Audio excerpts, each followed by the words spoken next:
Hello students, good morning to you all. कैसे हैं आप सब लोग? I hope that you all are doing very well student, and I also hope that your family members are also doing very well. तो students, जल्दी CBSE ने notification issue कर दी है री एग्जाम्स के रिगार्डिंग। जो भी पेपर होने वाले थे पहले जो कैंसिल आउट हो गए लॉकडाउन की वजह से, वो दोबारा होंगे। ठीक है, तो ये एक न्यूज़ है लेटेस्ट। और दूसरी न्यूज़ ये है स्टूडेंट कि जल्दी अपनी एजुकेशन इंडस्ट्रीज भी ओपन होंगी, स्कूल कॉलेज ओपन होंगे। तो ये थोड़े दिन की बात रह गई है स्टूडेंट। ठीक है, तो आप जुड़े रहें, वीडियो लेक्चर्स देखते रहें। ठीक है, कोई डाउट हो, इशू हो तो आप पूछ सकते हो। ठीक है, आपको कोई मना नहीं है।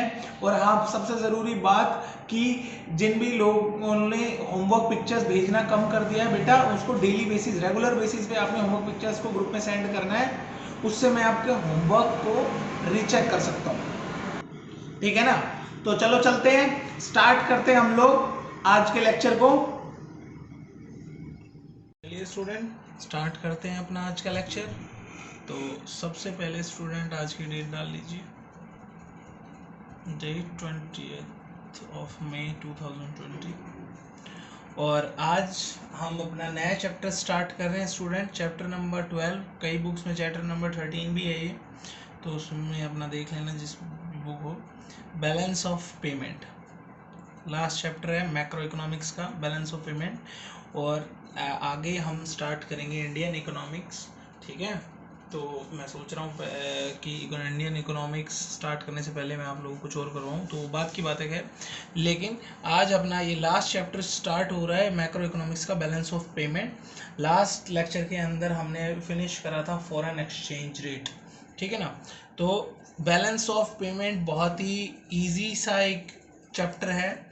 वेटेज इसकी 4 to 6 मार्क्स की है एग्ज़ाम में, एग्ज़ाम से अगर नज़रिए से देखें तो। और बैलेंस ऑफ पेमेंट आपको मतलब थोड़ा सा अकाउंटिंग टाइप का ये चैप्टर है। अकाउंटिंग जो आप कर रहे हो, पढ़ रहे हो, उससे आपको थोड़ा सा रिलेट करना पड़ेगा। और अगर किसी बच्चे ने इसको ढंग से पढ़ा, ढंग से रिलेट करना आ गया, तो उसको समझने में ज़्यादा दिक्कत नहीं होगी इस चैप्टर को। ठीक है ना? तो वैसे तो मैं बताऊं आपको कि अगर आपको ये चीज़ नहीं समझ में आई और रिलेट नहीं कर पाए, तो कहीं ना कहीं आप उलझ जाओगे, आप कन्फ्यूज़ हो जाओगे। लेकिन अगर आपने चीज़ों को सिंप्लीफाई करके समझने की कोशिश करी, रिलेट करने की कोशिश करी, तो ये चैप्टर आपके लिए बहुत ज़्यादा इजी हो जाएगा, बहुत लाइट हो जाएगा। मैं कह रहा हूँ आपको रिवीजन करने की दोबारा ज़रूरत नहीं पड़ेगी इस चैप्टर को। ठीक है ना? तो क्या है ये चैप्टर, समझते हैं अभी। बैलेंस ऑफ पेमेंट क्या होता है? अच्छा, बैलेंस ऑफ पेमेंट तो पेमेंट होती है स्टूडेंट, यानी कि पैसे, मनी। अब मनी या पेमेंट या तो आप रिसीव करोगे या आप किसी को दोगे। रिसीव करोगे या प्रोवाइड करोगे किसी को। भाई या तो पैसे लोगे या किसी को पैसे दोगे। पेमेंट तो दो ही, या पेमेंट आप रिसीव करोगे या पेड करोगे या प्रोवाइड करोगे। ठीक है ना? दो ही चीजें होती हैं। तो बैलेंस, बैलेंस मतलब होता है बकाया। ठीक है ना? मान लो कि आपने पे किया किसी को 1,000 रुपए और आपने रिसीव करा 1,200 रुपए, तो मैं आपसे कहूंगा बैलेंस ऑफ पेमेंट क्या है बच्चों? तो आप कहोगे 200 रुपीज। बकाया क्या रहा भाई? 1,200 रुपए आए थे, कैसे भी आए हो, जॉब करके आए हो, किसी ने दी हो, 1,200 रुपए आए थे, 1,000 हमने किसी को पेड कर दिए, पेमेंट कर दी। ठीक है ना? तो कितने बकाया बचे? 200। दूसरा एग्जांपल बोलोगे भाई 1,800 पेड कर दिए, 1,200 आए थे, मैं पूछूंगा बैलेंस ऑफ पेमेंट, आप कहोगे 600। ये बैलेंस ऑफ पेमेंट था सरप्लस और ये बैलेंस ऑफ पेमेंट था डेफिसिट, यानी माइनस में। ठीक है ना? बहुत इजी है।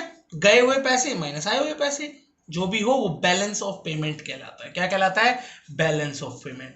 अब मैं आपको थोड़ा अकाउंट्स की तरफ लेके जाने वाला हूं स्टूडेंट्स, तो ध्यान से सुनना। मैं आपको एक एडवांस बात बता रहा हूं, आज तक जो आप पढ़ते आ रहे हो या पता नहीं पढ़ा होगा फिलहाल आप लोगों ने, बैलेंस शीट। हम अकाउंट्स के अंदर, आपको याद हो तो, सबसे पहले हम बनाते हैं करंट, मतलब इनकम एंड एक्सपेंडिचर अकाउंट। ठीक है, फिर उसके बाद हम बनाते हैं P&L अकाउंट और उसके बाद हम बनाते हैं बैलेंस शीट। ठीक है ना स्टूडेंट। बैलेंस शीट में ये डेबिट साइड होती है जिसे हम आमतौर पर लायबिलिटी बोलते हैं, और ये होती है क्रेडिट साइड जिसे हम आमतौर पर बोलते हैं एसेट साइड। ठीक है, दोनों का बैलेंस आ जाता है। ठीक है, और भाई हम चलते हैं अपना अकाउंट टैली कर लेते हैं। बच्चों मैं आपको बता दूं कि बैलेंस शीट का ही दूसरा नाम है balance of payment. Balance sheet का ही दूसरा नाम है बैलेंस ऑफ पेमेंट। इसमें बड़े बड़े इकोनॉमिक्स अपनी इकोनॉमी के सारी रिसिप्ट देखते हैं और अपनी इकोनॉमी की सारी पेमेंट्स देखते हैं, मतलब जो भी पे कर दिया पेड कर दिया, और फिर जो भी ज्यादा होता है वो बैलेंस ऑफ पेमेंट सरप्लस होगा तो सरप्लस लिख देंगे, डेफिसिट होगा तो डेफिसिट लिखेंगे। इसका यूज बताता हूं स्टूडेंट, वैसे तो इसका बहुत ज्यादा यूज है, लेकिन आप सोचो बजट के अंदर, बजट जब हमने चैप्टर पढ़ा था तो उसके अंदर हमने ऐसा ही कुछ करा था, सारी रिसिप्ट्स ली थी और सारे खर्चे लिए थे, पर वो एक सिर्फ और सिर्फ एस्टिमेटेड इनकम थी और एस्टिमेटेड खर्चे थे। ठीक है, और बैलेंस ऑफ पेमेंट बताएगा कि एक्चुअल में खर्चे कितने हुए और इनकम कितनी आई। तो बैलेंस ऑफ पेमेंट से ही इकोनॉमिस्ट ये पता लगा पाते हैं कि भाई हमने जो बजट बनाया था साल के शुरुआत में वो सक्सेसफुल हुआ या नहीं। अगर हुआ है तो वो कितने क्लोज तक हमारा आइडिया सही रहा, और नहीं हुआ तो हमने कहां फेल हुए हो। ठीक है ना, क्योंकि बजट के अंदर तो हम ये सिर्फ एस्टिमेट लगाते थे हमारी कितनी इनकम होगी और कितने खर्चे।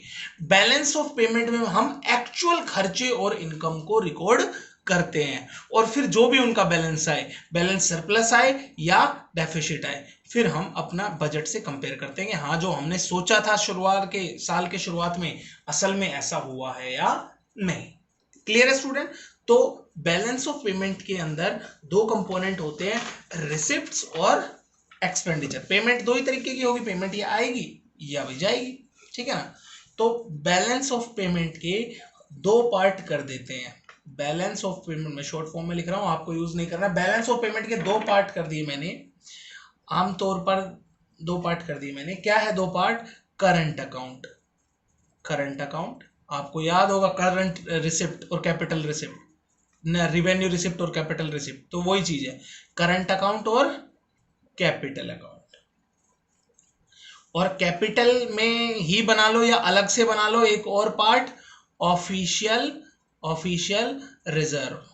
आपको याद होगा लाइबिलिटी साइड में बैलेंस शीट में दिखाते हैं ना रिजर्व्स, हम दिखाते हैं कि नहीं कैपिटल के साथ में, तो रिजर्व्स जो है वो कैपिटल का ही हिस्सा असल में होते हैं, पर आपको समझाने के लिए मैं ये अलग से दिखा रहा हूं। ठीक है, तो हमने बैलेंस ऑफ पेमेंट को दो भागों में बांट दिया, करंट अकाउंट और कैपिटल अकाउंट। रिजर्व्स की हम बाद में बात करेंगे, वो छोटा सा हिस्सा होता है, उसे निकाल के साइड में रख देंगे, उसमें इतना दिक्कत नहीं है। करंट अकाउंट और कैपिटल अकाउंट में बैलेंस शीट को बांट देते हैं। करंट अकाउंट में आप समझो जैसे कि करंट अकाउंट की रिसिप्ट आएगी और पेमेंट आएगी, और कैपिटल अकाउंट में कैपिटल अकाउंट की रिसिप्ट आएगी और पेमेंट आएगी। वही वाला फंडा है रिवेन्यू रिसिप्ट और कैपिटल रिसिप्ट का, जो आप लोग बजट में पढ़ के आए हो। बस फर्क इतना, बजट में वो सारी अमाउंट्स एस्टिमेटेड थी एक साल पहले, और ये सारी अमाउंट्स क्या है, एक्चुअल की है, एक्चुअल हिसाब किताब लग रहा है। ठीक है ना, तो आज हम स्टार्ट कर रहे हैं करंट अकाउंट को। आज हम स्टार्ट कर रहे हैं करंट अकाउंट को, तो हेडिंग होती है component of current account, component of current account. अच्छा, करंट अकाउंट में क्या क्या चीजें हैं ये देख लेते हैं हम। तो क्या क्या कंपोनेंट है, करंट अकाउंट को दो हिस्सों में बांट दिया,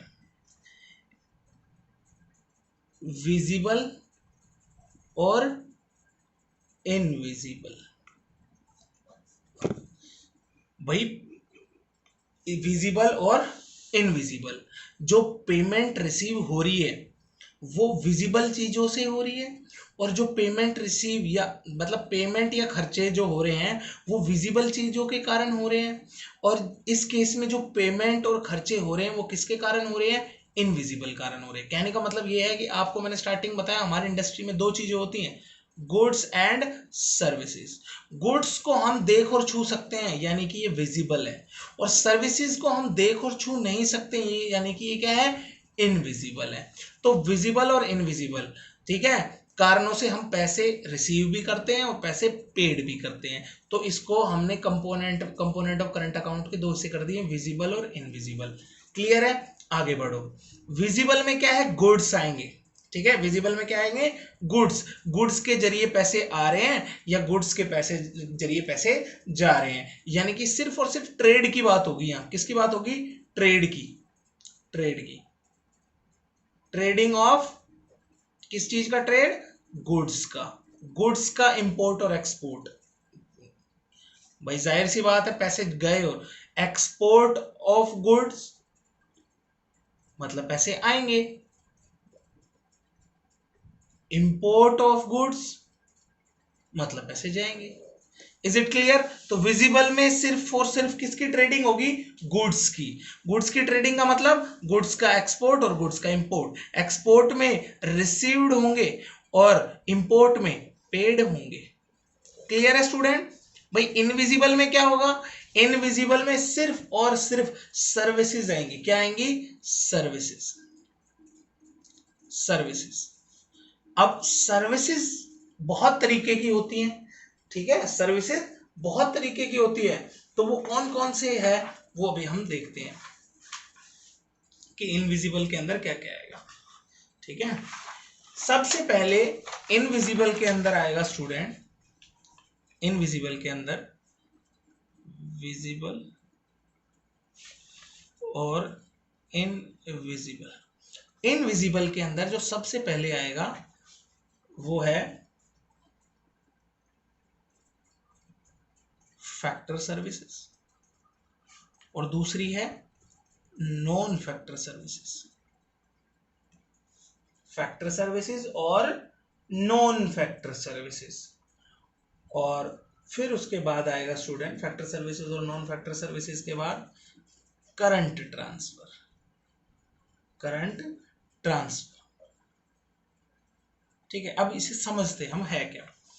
भाई इनविजिबल यानी फैक्टर सर्विस। फैक्टर सर्विस से पैसा आ भी रहा है, रिसीव भी हो रहा है और जा भी रहा है। मतलब रिसीव भी हो रहा है और जा भी रहा है, पेड भी हो रहा है। ऐसे नॉन फैक्टर सर्विसेज से रिसीव भी हो रहा है और पेड भी हो रहा है। ऐसे करंट ट्रांसफर में रिसीव भी हो रहा है और पेड भी हो रहा है। अब ये है क्या? फैक्टर सर्विसेज का मतलब वो है, फैक्टर मैंने आपको बताया था, फैक्टर मतलब जो कोई प्रोड्यूसर आउटपुट बना रहा है, उस आउटपुट को प्रोड्यूस करने के लिए किसी को ये जो सर्विस डिलीवर कर रहा होगा, उस सर्विस को डिलीवर करने के लिए जो भी चीज़ों का ये यूज करता है उसको बोलते हैं factor service. For example factor service क्या होती है? जैसे कि स्टूडेंट हो गया रेंट, ठीक है, जैसे हो गया रेंट। और कैसे होगा इसको फैक्टर सर्विस को और भी ढंग से समझाऊं तो फैक्टर सर्विस का दूसरा नाम होता है इन्वेस्टमेंट इनकम। और इन्वेस्टमेंट इनकम कैसे आएगी? रेंट से। और कैसे आएगी? इंटरेस्ट से, ब्याज से। मैंने आपको समझाया नहीं था स्टूडेंट, प्रोड्यूसर और हाउस होल्ड, ये आपको मैंने बताया था सर्कुलर फ्लो ऑफ इनकम। उसके अंदर मैंने आपको दिखाया था भाई ये फैक्टर सर्विसेज है। फैक्टर उसको बताया था कि भाई हाउस होल्ड आपको, हाउस होल्ड इनको क्या क्या दे सकता है? कैपिटल, उसके बदले क्या लेंगे? ब्याज। हाउस होल्ड इनको अपनी जमीन देंगे, उसके बदले लेंगे रेंट। हाउस होल्ड इनको एंटरप्रेन्योरशिप देंगे यानी कि शेयर खरीदेंगे, तो उसके बदले क्या लेंगे? डिविडेंड। और प्रॉफिट, अगर क्या कहते हैं कोई बिजनेस खोलते हैं तो उसके बदले क्या लेंगे? प्रॉफिट। तो ये सारी इन्वेस्टमेंट इनकम होती है। जो भी इन्वेस्टमेंट आप करते हो उस पर रिटर्न है, कि अगर आपने जमीन खरीदी तो उस पर रिटर्न आपको रेंट मिलेगा। आपने किसी को ब्याज पे पैसा इन्वेस्ट करा है तो आपको ब्याज मिलेगा। अगर आपने कोई शेयर खरीदे तो आपको डिविडेंड मिलेगा। आपने कोई बिजनेस खोला है, इन्वेस्टमेंट करी है, तो आपको प्रॉफिट मिलेगा। तो ये जो सारी सर्विसेज हैं ये सब कहलाती है फैक्टर सर्विसेज, या फिर आप इसको इन्वेस्टमेंट इनकम भी बोल सकते हो। अब इसमें दोनों चीज हो रही है, या तो आप रेंट या ये ब्याज या डिविडेंड या प्रॉफिट ये रिसीव कर रहे हो, या आप ये सारी चीजें क्या कर रहे हो? पेड कर रहे हो। Clear student? भाई रिसीव करोगे तो आप डेबिट साइड में दिखा दोगे, पेड करोगे तो क्रेडिट साइड में दिखा दोगे, ठीक है ना। ये तो आप सबको पता ही है। हालांकि मैं और भी आपको ढंग से डेबिट और क्रेडिट का और भी मतलब समझा दूंगा। फिलहाल सिर्फ इतना समझ लो कि फैक्टर सर्विसेज में कौन कौन से सर्विसेज आते हैं, क्या मतलब है इसका। Clear student? और बाकी बातें मैं आपको सारी समझाऊंगा, आप बिल्कुल टेंशन ना ले। फिर है non factor services. Non factor services में इसके अलावा जितनी सर्विसेज बच गई वो सब है, जैसे कि बैंकिंग, इंश्योरेंस, ट्रांसपोर्टेशन, ठीक है। और कौन कौन सी बच गई स्टूडेंट? और भाई अपना क्या हो गया ये, बस एटसेट्रा लिख दो, ठीक है ना। बैंकिंग, इंश्योरेंस, ट्रांसपोर्टेशन और भी एक दो आती हैं, चलो कोई बात नहीं, एक्सेप्ट, ठीक है। तो मतलब इसके अलावा जो सर्विसेज बच गई वो सब नॉन फैक्टर सर्विसेज हो गई। Is it clear student? अब क्या है कि नॉन फैक्टर सर्विस हो गई, ये सर्विसेज भी आप रिसीव कर रहे हो या ये सर्विस आप किसी को डिलीवर कर रहे हो। रिसीव करोगे तो भाई पैसा देना पड़ेगा, और डिलीवर कर रहे हो तो पैसा लेना पड़ेगा। कहने का मतलब है इस केस में भी पैसा रिसीव भी होगा और पैसा पेड भी होगा, ठीक है ना। और ट्रांसफर, करंट ट्रांसफर में होता है वन साइडेड पेमेंट, यानी कि इसके अंदर होगा डोनेशन, ग्रांट, दान धर्म कर रहे हो आप, तो दान धर्म या तो आप कर रहे हो या आप ले रहे हो, दोनों ही तरीके हैं, ठीक है ना। तो विजिबल में ट्रेड होगा किसका, सिर्फ गुड्स का इंपोर्ट और एक्सपोर्ट होगा, और इनविजिबल में फैक्टर सर्विसेज आएंगी, नॉन फैक्टर सर्विसेज आएंगी, और करंट ट्रांसफर आएगा। करंट ट्रांसफर का दूसरा नाम स्टूडेंट यूनिलेटरल, यूनिलेटरल ट्रांसफर भी कहते हैं इसे। यूनिलेटरल बोले तो वन साइडेड, यानी वन साइडेड ट्रांसफर है, आप किसी को दान देते हो बदले में आपको कुछ देता है, नहीं, वन साइडेड है, इसलिए यूनिलेटरल ट्रांसफर भी इसे बोल देते हैं। तो ये करंट अकाउंट का मैंने आपको पूरा बताया कि करंट अकाउंट क्या होता है स्टूडेंट, ठीक है ना। करंट अकाउंट के बारे में आपको जानकारी मैंने दी है। अब इसके अंदर आप जैसे मान लो अगर आपसे पूछे कि भाई आप विजिबल बैलेंस बताओ, कौन सा बैलेंस, विजिबल बैलेंस, तो आप कैसे बताओगे विजिबल बैलेंस? भाई कुछ नहीं, विजिबल बैलेंस मतलब क्या था, विजिबल के अंदर दो ही चीजें आती थी, इंपोर्ट और एक्सपोर्ट ऑफ गुड्स। तो बैलेंस का मतलब क्या कि export of goods minus import of goods, जो बचेगा वो बैलेंस है, अब वो चाहे माइनस में बचे चाहे प्लस में। और ये भी पूछ लेगा क्वेश्चन, ट्रेड बैलेंस बताओ, ट्रेड बैलेंस बताओ।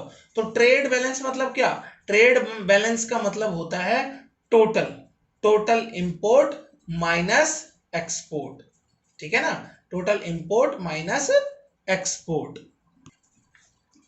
ठीक है। कि अगर जैसे मान लो विजिबल पूछ ले तो आपको पता ही है export of goods minus x import of goods, और अगर आपसे पूछ ले ट्रेड बैलेंस तो भी यही होगा, एक्सपोर्ट माइनस इंपोर्ट।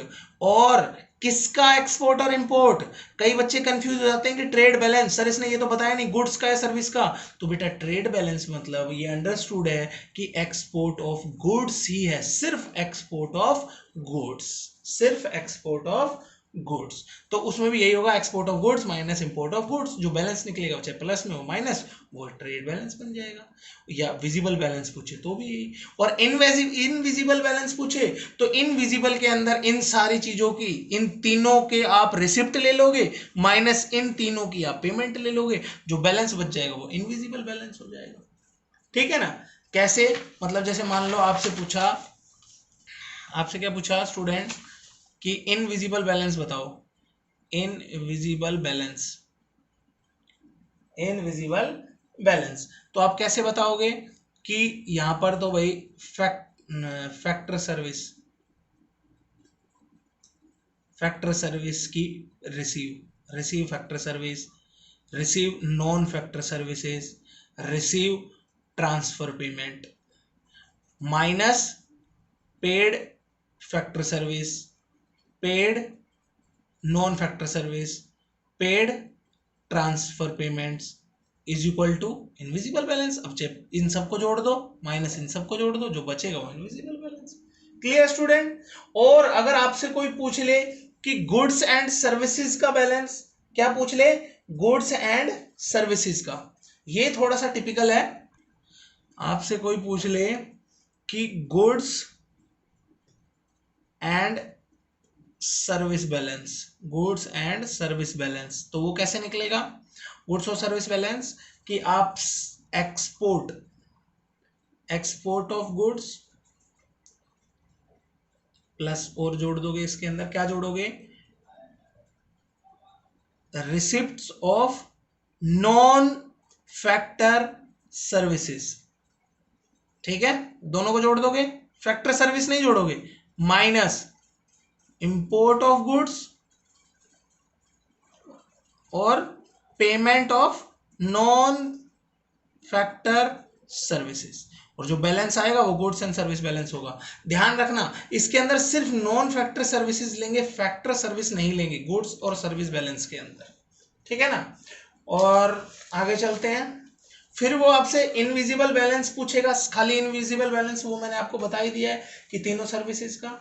और फिर लास्ट में है स्टूडेंट करंट अकाउंट बैलेंस। तो करंट अकाउंट बैलेंस में आपने दोनों ही बैलेंस ले लेने हैं। करंट अकाउंट बैलेंस में सब export export of goods plus receipt of factor services plus receipt of non factor services, receipt of transfer payments, transfer मतलब ग्रांट, माइनस इन सबको जोड़ के क्या घटा दो इसमें से, इंपोर्ट ऑफ गुड्स, ठीक है, payment of factor services, payment of non factor services और पेमेंट ऑफ ट्रांसफर पेमेंट्स, ये सब घटा दोगे तो करंट अकाउंट बैलेंस निकल आएगा स्टूडेंट, ठीक है। तो आई होप इसके अंदर किसी को कोई दिक्कत नहीं है। ट्रेड बैलेंस आपको क्लियर हुआ कि ट्रेड बैलेंस क्या होता है। ट्रेड बैलेंस खाली इंपोर्ट और एक्सपोर्ट किसका, गुड्स का, उनके बीच का जो भी डिफरेंस है वो बैलेंस कहलाता है। इस पर एक दो न्यूमेरिकल क्वेश्चंस में दूंगा तो वो आप लोग प्रैक्टिस करना कि देखते हैं आपका माइंड कितना शार्प हुआ है, वो होमवर्क रहेगा आपका। हालांकि आपका करंट अकाउंट यहाँ खत्म होता है, कैपिटल अकाउंट हम लोग कल डिस्कस करेंगे। तो स्टूडेंट आज के लिए इतना ही, take care and bye bye.